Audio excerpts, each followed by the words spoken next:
Vamos mergulhar hoje num conflito que quase rachou uma das primeiras comunidades cristãs, a de Corinto.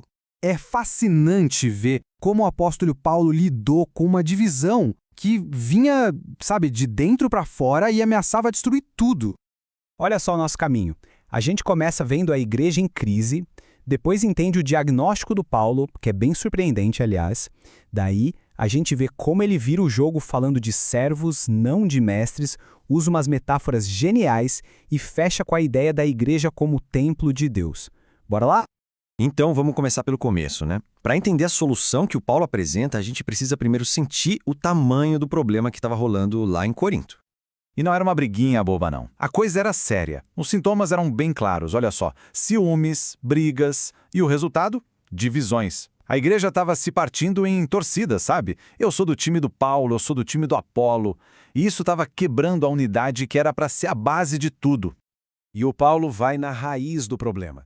Ele diz que eles estavam agindo segundo os homens. O que isso quer dizer? Basicamente que eles estavam usando uma lógica humana, mundana, preocupados com quem era mais popular, quem falava mais bonito, uma competição de egos, bem típico da cultura da época, em vez de seguir a lógica de Deus. Mas por que isso tudo estava acontecendo, afinal? O diagnóstico do Paulo é genial, porque ele não foca só no comportamento, ele vai mais fundo. O problema, para ele, era de crescimento, de desenvolvimento mesmo. A palavra que ele usa, carnais, é super importante aqui. E olha, não é no sentido de um grande pecado moral, não. Pelo contrário, ele está dizendo que eles eram como meninos em Cristo, sabe? Bebês na fé, espiritualmente imaturos, que ainda não conseguiam lidar com os assuntos mais profundos. Essa comparação aqui mata a charada. De um lado, o espiritual, que seguia pela sabedoria que vem de Deus. Do outro, o carnal, que seguia por valores humanos, preferências, ego. E era exatamente aí, nessa segunda caixinha, que os coríntios estavam presos. Ok, diagnóstico feito. E a solução? Como é que o Paulo lida com isso? Ele não toma partido de ninguém. A estratégia dele é outra. Ele simplesmente implode a ideia que eles tinham sobre liderança. E ele começa com uma pergunta que é quase um tapa de luva de pelica. Afinal, quem é Paulo e quem é Apolo? Essa pergunta já força todo mundo a dar uma parada e pensar: quem são essas figuras que eles transformaram em ídolos, né? E aí vem a resposta, que é, uau, revolucionária. Eles não são os donos da obra, os mestres. Eles são ministros. E essa palavra no original significa servos. Simples assim, servos. Eles eram só o instrumento, o canal pelo qual a fé chegou até a comunidade. O foco nunca deveria ter sido neles. Para essa ideia grudar na cabeça de vez, o Paulo usa duas imagens, duas metáforas sensacionais que mostram exatamente como as coisas deveriam funcionar. Uma é do campo, uma lavoura. A outra é da cidade, um edifício. Vamos para a primeira, então, a lavoura. Um campo.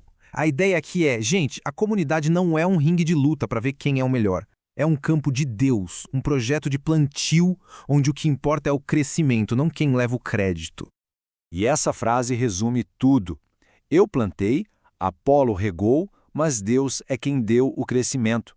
Olha que simples e profundo. Um faz uma coisa, outro faz outra. As duas são importantes, claro, mas nenhum dos dois tem o poder de fazer a semente brotar e crescer. Esse poder, esse é só de Deus. Beleza. Da agricultura, a gente vai agora para a arquitetura. Se no campo o foco era o crescimento, que é algo orgânico, aqui no edifício o foco é na estrutura, na base, no alicerce. Paulo diz, vocês são o edifício de Deus. Pensa nisso. O prédio não é de tijolo e cimento. O prédio, a construção, são as pessoas. É uma construção espiritual, feita de gente. Cada um ali é uma parte essencial da obra. E dentro dessa imagem do prédio, os papéis ficam muito claros. Primeiro, o alicerce. Só existe um e não se negocia. Jesus Cristo. Segundo, o mestre de obras. Paulo diz que foi ele quem colocou esse alicerce lá em Corinto. E terceiro, os outros construtores. Todo mundo que veio depois, tipo o Apolo, tem que construir em cima dessa base. E tem que construir com cuidado, com material bom. Mas calma, que não acabou. O Paulo pega essa metáfora da construção e leva para um outro nível. Um nível muito mais sério, muito mais sagrado. Agora a coisa fica pesada. Esse edifício não é um prédio qualquer. é o templo de Deus. Isso muda tudo. A comunidade deixa de ser só uma organização, um clube, e se torna um lugar sagrado, o lugar onde o próprio Deus habita. E aí vem o aviso final, e é um aviso forte. Se a igreja é o templo de Deus, então rachar esse templo com briguinha, com divisão de torcida, isso não é mais um problema de relacionamento. Isso é profanação, é mexer com o que é sagrado. E isso, segundo Paulo, traz consequências sérias. E tudo isso nos deixa com uma pergunta que atravessa o tempo, né?